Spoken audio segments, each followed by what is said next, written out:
Ya, jadi ini secara garis besar epidemiologi tumor hati primer, ya, di mana tumor hati primer ini eh, makin lama makin bertambah secara tahun, ya, dan diperkirakan eh,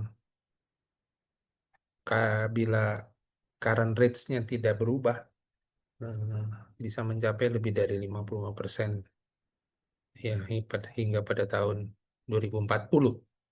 Nah, ini treatment guideline BCLC yang biasa kita pakai.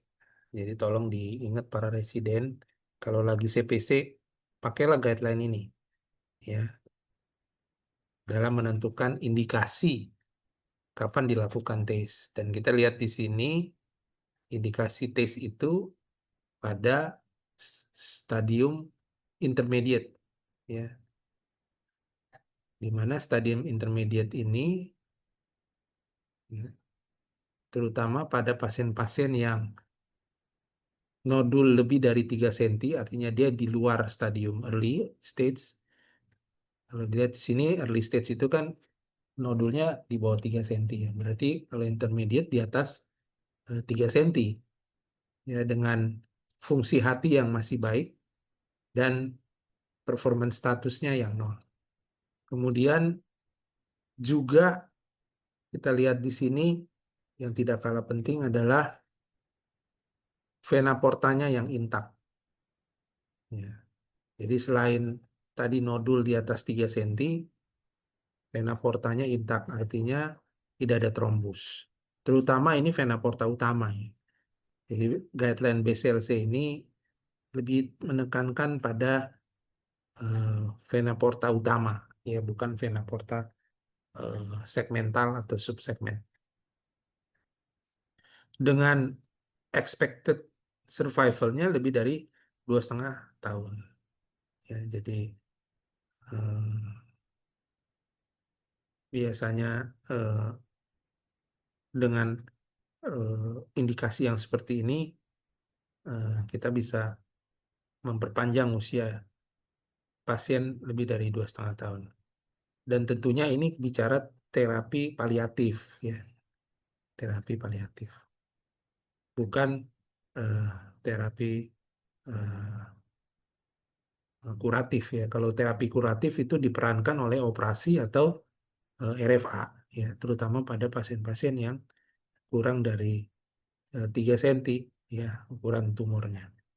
Kalau kita bicara kriteria BCLC yang tadi tuh, yang tahun 2020 tadi, eh, tidak di breakdown ukuran tumor yang maksimal berapa yang masih dimungkinkan untuk kita lakukan tes, ya.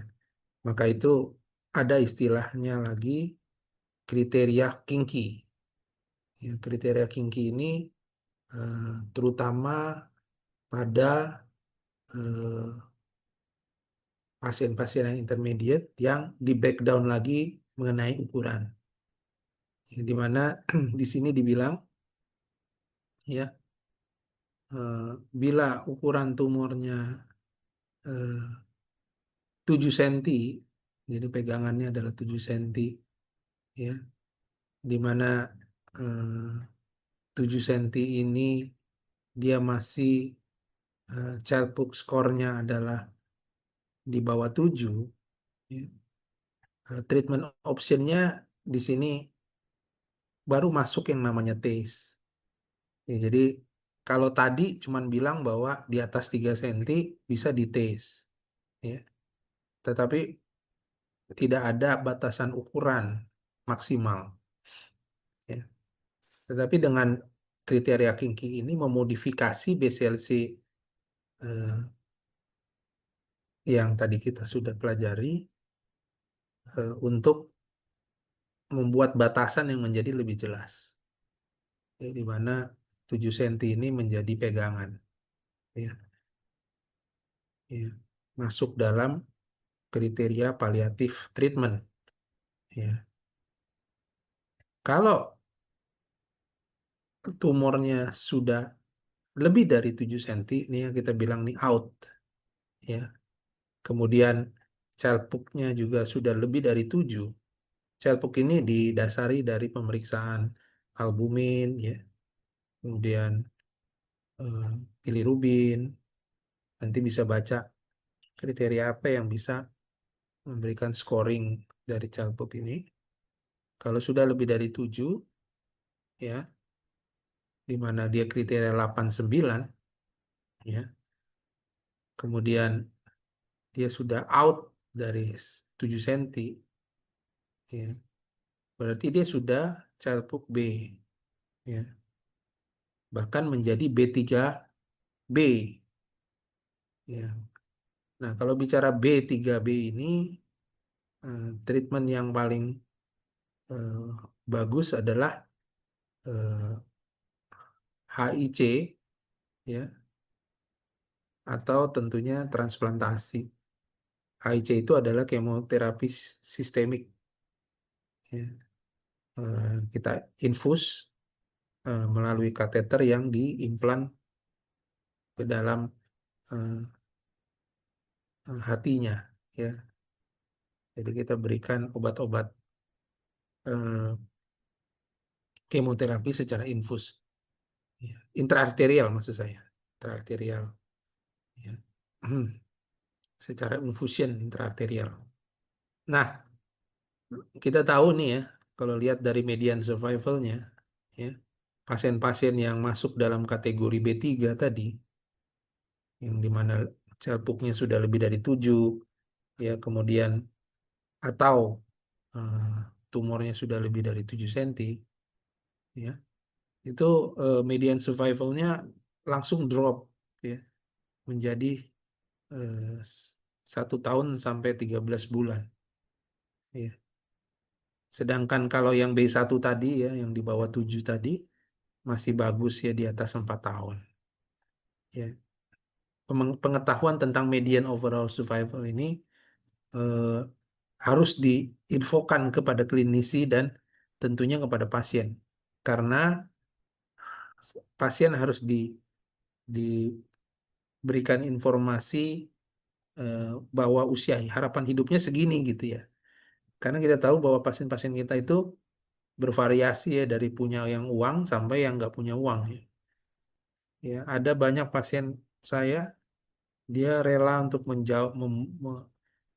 menjual seluruh hartanya sampai keluarganya eh, ya jatuh miskin, gitu, udah siap, gitu, tetapi baru tahu setelah hidupnya sampai dengan paling tinggi 13 bulan, ya dia nggak jadi lakukan tes, gitu, ya, karena tidak seimbang dengan harus yang dia keluarkan, ya. Jadi, ya, kecuali pasiennya punya uang, ya. Jadi kita pengenalan tentang medial overall survival ini penting menurut saya, supaya kita bisa cerita sama pasien, karena pasien selalu meminta angka, kan, walaupun eh, kita nggak pernah ada yang tahu apakah angka ini bisa lebih atau tidak, ya. Ini hanyalah berdasarkan penelitian, ya. Di mana complete response itu eh, kalau masuk dalam kriteria B1 ini bisa mencapai 56,9%. Perlu diingat, complete response imaging itu tidak sama dengan complete response secara patologi anatomi, ya, karena bisa saja secara mikroskopik masih ada, tetapi secara imaging tidak terlihat enhancement, ya, sehingga perlu yang namanya evaluasi berkala, ya, walaupun kita anggap sebagai complete response, ya, kurang lebih eh, 30 apa 3 sampai 6 bulan kita tetap melakukan MRI atau CT scan berkala, ya. Nah, ini eh, sebagai informasi saja, ya, kalau tadi eh, di BCLC mengatakan bahwa di atas 3 cm eh, sudah tidak lagi peranan RFA atau kuratif treatment. Rupanya di beberapa penelitian memberikan informasi bahwa kalau tumornya di atas 3 cm masih ada peranan eh, kuratif ya bila dikombinasi dengan RFA dan TACE. Jadi TACE dengan RFA pada pasien-pasien yang eh, di atas 3 cm terutama dikurang dari 5 cm, jadi 3 sampai 5 itu masih dianggap eh, baik ya, memiliki nilai survival lebih baik dibandingkan kalau kita lakukan tes aja ya pada pasien-pasien yang di atas 3 cm tadi. Nah, ini bicara kriteria eh, eh, more than lebih dari eh, 7 cm ya, kita bagi ya, di mana kalau tumornya sudah lebih dari 11 cm ya, itu eh, eh, median overall survivalnya eh, hanya eh, 11 bulan. Ya, ini salah ini, bukan low. Jadi makin tinggi tentunya makin rendah eh, overall survivalnya ya. Jadi 11 cm. Sehingga itulah kenapa kalau ditanya eh, ukuran tumor kalau sudah lebih dari 10 cm itu kita enggan untuk melakukan tes ya, karena median overall survivalnya itu cuman paling banyak, paling tinggi itu adalah setahun. Yang paling tinggi. Kalau dia lebih dari 10 cm. Tapi kalau dia 7 sampai 11 cm masih eh, bisa bertahan sampai dengan 2 tahun. Nah, pada kondisi yang seperti ini eh, masih bisa dicoba kita lakukan tes di atas 7 cm, di bawah 10 cm ya, atau di bawah 11 cm. Tapi kalau di atas 11 cm umumnya eh, kita tidak melakukan tes lagi gitu ya. Nah, ini juga memberikan eh, pengetahuan lagi dari penelitian bahwa pasien-pasien yang di atas 7 cm sampai dengan 11 cm tadi sebaiknya dilakukan tes kalau cellpunknya masih A. Ya, jadi kalau penelitian sebelumnya eh, tidak disertakan di sini cellpunk ya, eh, yang 7 sampai 11 cm yang sebaiknya dites yang cellpunk seperti apa. Tapi dalam penelitian ini eh, lebih di eh, breakdown lagi 7 sampai 11 boleh dicoba. Karena idealnya tadi kan adalah up to 7 ya, dengan kriteria cellpunknya kurang dari 7 ya, ya B7. Jadi kalau bicara cellpunk itu ada A, B, C ya. Kalau A itu sampai skor 6 ya, B itu sampai skor 8, C itu eh, di atas 8 ya, 9, 10. Jadi eh, di sini bilang bahwa kalau paling ideal adalah cellpunk B7 dengan up to 7 ya, itu paling ideal. Kalau mau dicoba ya di atas 7 tapi harus di bawah 11 cm dengan cellpunknya A ya, artinya sampai dengan skor 6 ya. Jadi itu adalah kriteria yang boleh kita coba untuk melakukan tes karena masih ada benefitnya ya, di mana benefitnya eh, masih tinggi overall survivalnya. Nah, ini eh, jadi eh, satu apa namanya informasi ya, selain tadi bicara ukuran tumor, rupanya pasien-pasien yang secara morfologi eh, tipe tumornya masif atau poorly differentiate ya, atau simple nodular tumor dengan extranodular growth ya, jadi yang membuat masanya menjadi multilobulated ya, kondisi-kondisi seperti ini nggak bagus juga ya dilakukan tes, sehingga selain ukuran tadi, bentuk tumor pada CT scan atau pada MRI juga mempengaruhi respon treatment ya. Nah, pada kondisi yang unsuitable ini eh, barulah masuk yang namanya terapi sistemik ya, yang tadi ya, yang tidak suitable lagi untuk eh, TACE. Ya, di mana saat ini sistemik terapinya untuk first line itu adalah pemberian imunoterapi, sedangkan untuk yang second line adalah sorafenib dan lemfatinib. Ya, jadi ini yang biasa dikerjakan oleh penyakit dalam, ya, terutama pada pasien-pasien yang eh, eh, unsuitable taste. Ya, dimulai dari terapi sistemik, imunoterapi dan eh, sorafenib dan lemfatinib. Sorafenib dan eh, nah ini protokol atezo diharapkan dengan atezo 4 siklus ya, sampai dengan 6 siklus sebelum tes, kemudian eh, dilakukan tes, kemudian masuk lagi atezo terus menerus berulang-ulang ya. Eh, Biasanya kita lakukan sampai eh, total sampai 4 kali siklus. Ya, 4 kali siklus, 4 kali tes, ya 3 sampai 4 kali tes. Nah, ini juga protokol lenvatinib juga sama ya.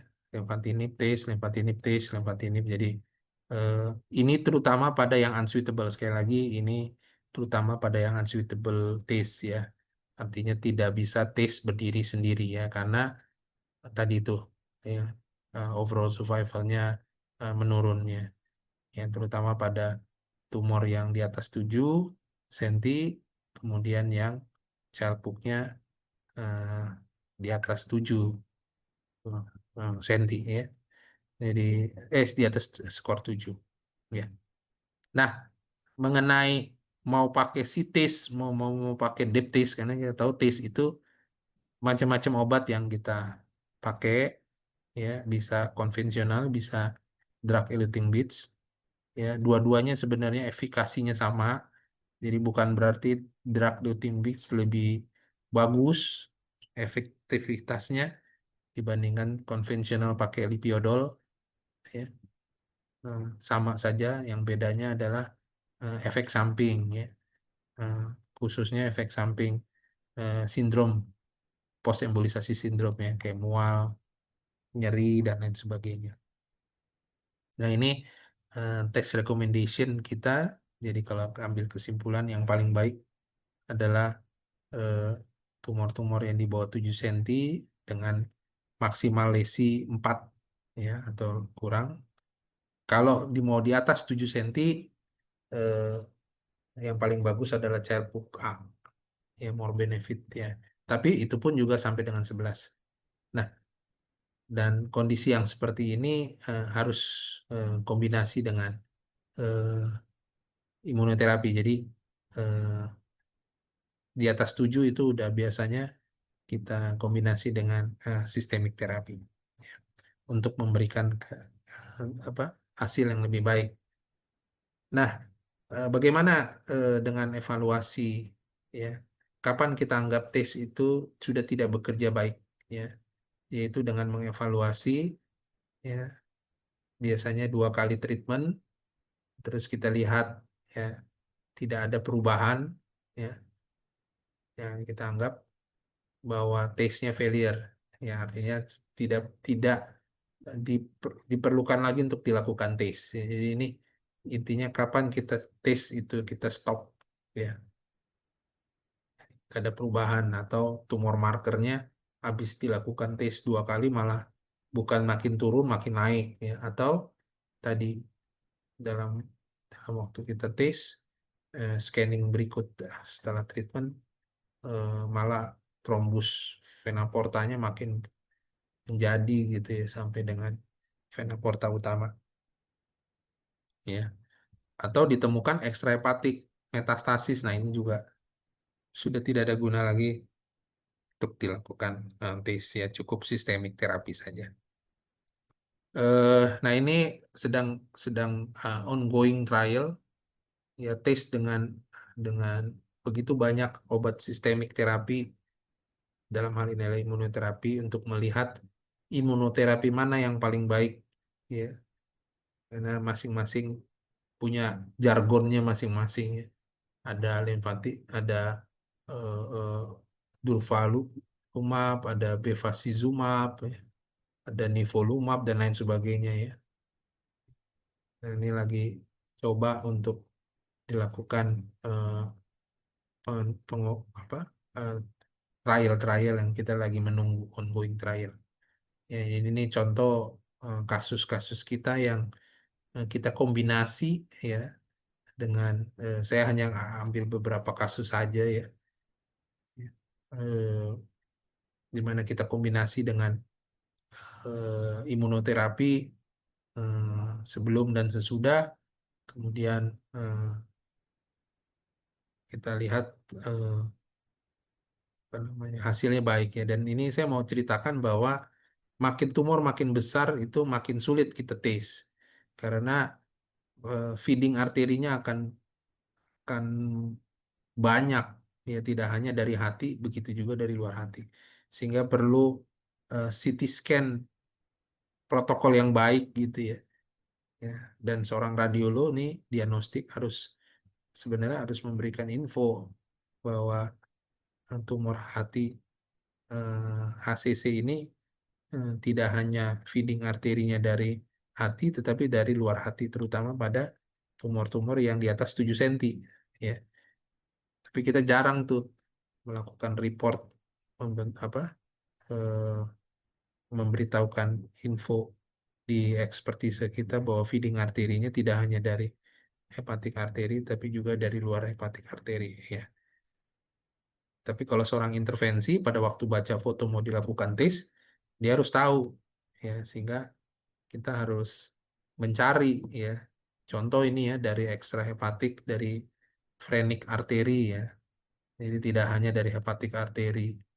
Nah, terus post tes, ya, tadi, ya, ini kan yang kasusnya post tes complete response, ya, bagus, ya. Ini masih 10 cm, kita kombinasi dengan lenvatinib. Waktu itu ini kita ke lenvatinib, ya, 2 siklus, ya.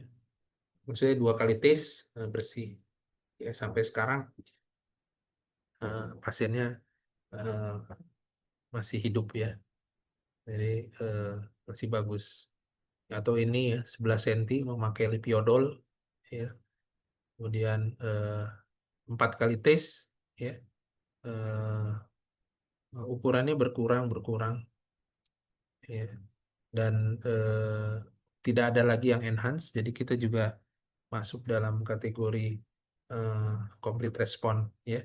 Nah, ini saya bilang bahwa makin tumor makin gede, waktu kita melakukan tes, kita akan mencari semua feeding-feeding arteri yang kemungkinan memberikan eh, feeder ke tumornya, ya. Kayak seperti kasus ini, tidak hanya dari hepatik arteri, ya, dari renal arteri juga ngasih, ya, dari phrenic arteri, ya, arteri diafragma ngasih, ya, dari intercoste pun juga ngasih, ya. Sehingga kalau kita cuma mengandalkan hepatik arteri terus kita embol, pasti akan sisa, dan pasti tidak akan masuk pada kategori complete response, ya. Nah, ini juga ukuran tumor lain 10 cm, ya, pada kasus lain juga demikian, ya, di mana eh, habis habis treatment, kita masih ngelihat ada respon eh, yang belum totally bersih, ya, masih ada recurrent, ya. Kita sudah coba tes, ya, masih ada sisa yang kecil itu, ya, dan terus menerus dilakukan eh, sistemik terapi, lama-kelamaan hilang bersih, ya. Ada pasien ini terakhirnya adalah bersih, ya. sudah tidak ada lagi ya. Jadi kombinasi itu penting ya, karena terkadang dengan tes kita masih bisa menyisakan viabel-viabel tumor di periferal. Biasanya yang viabel itu adanya di periferal. Jadi harus hati-hati dalam membaca foto karena yang diperlukan di sini adalah melihat yang masih menyangat, ya, yang dianggap sebagai viabel tumor. Ya, jadi take home message-nya demikian. Jadi kita mesti tahu kapan kita lakukan tes yang sebagai good candidate. Artinya good candidate ini adalah kita bisa melakukan tes sendiri saja tanpa perlu kombinasi.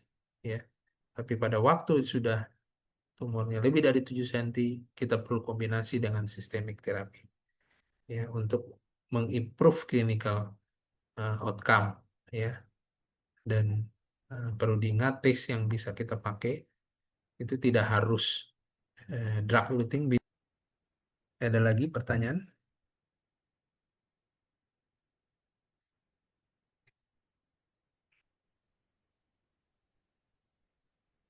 Izin dokter, saya Yona. Dokter izin bertanya, bagaimana caranya kita menentukan waktu dan frekuensi tes yang optimal untuk pasien yang direncanakan tes?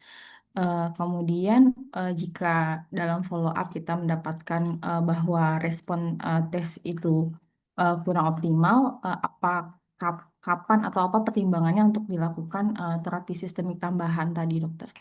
Terima kasih, dokter. Baik. Jadi balik lagi ya, bahwa eh, kita kembali lagi nih, kita berhadapan dengan pasien yang suitable atau yang unsuitable. Tadi kan kita udah belajar bahwa unsuitable itu dinilai dari ukuran dan child book score. Ya, ukuran di atas 7 cm itu udah kita anggap sebagai unsuitable. Sehingga pada kondisi yang seperti itu, sudah langsung terapi sistemik masuk kombinasi dengan TACE. Ya bukannya TACE dulu, ya tapi sudah dikombinasi pada saat kita mengambil keputusan bahwa oh ini pasien kita sudah unsuitable TACE. Tetapi kalau masih suitable TACE, artinya ukurannya masih di bawah 7 cm, ya, childnya masih B7 di bawah gitu, ya nggak perlu lagi sistemik, cukup TACE saja. Nah, kalau dia eh, sudah kita pastikan dari pertama apakah kombinasi atau cukup tes saja. Yang kedua adalah dalam memutuskan kapan tes itu dilanjutkan, kapan tidak. Maka itu ada istilahnya test failure. Ya, tadi yang saya udah bilang bahwa test failure kita harus nilai 2 kali treatment test. Ya, terus kita evaluasi. Misalnya tes pertama kita treatment, terus tes kedua kita lanjutin. Terus kita evaluasi tumor markernya. Loh kok tambah naik, bukan tambah turun. Artinya kan dia tidak efektif dengan obat tes yang kita kasih. Obat kemoterapi sistemiknya udah jalan terus itu. Ini kita bicara teman tesnya aja nih gimana nih. Ya kan? Nah, pada kondisi seperti itu kita harus mengambil keputusan untuk mengganti obat gitu. Jadi misalnya obat pertama kita pakai doxorubicin misalnya. Berikutnya kita ganti yang lain, misalnya pakai cisplatin misalnya gitu. Ya udah kita tes lagi pakai cisplatin. Cek lagi nanti 2 kali treatment. Makin turun apa makin naik misalnya. Makin ada viabelnya bagaimana gitu. Di tempat area yang kita sudah tes.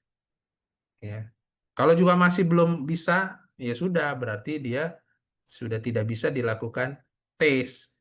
Artinya dia harus ganti misalnya sekarang ada istilahnya TARE, transarterial radioembolisasi, yang ditarik, dipakai obat radiasi, ya partikel yang sudah dilumuri dengan uh, radioisotop, terus kita masukkan ke dalam tumoralnya melalui intraarterial misalnya gitu. Jadi nggak perlu kita tes-tes terus uh, ya tanpa melihat responnya gitu. Yang ada fungsi hatinya tambah buruk, tapi sebenarnya tidak efektif. Ya, jadi harus punya pegangan. Oh, ini kapan lanjut, kapan enggak. Ya, demikian.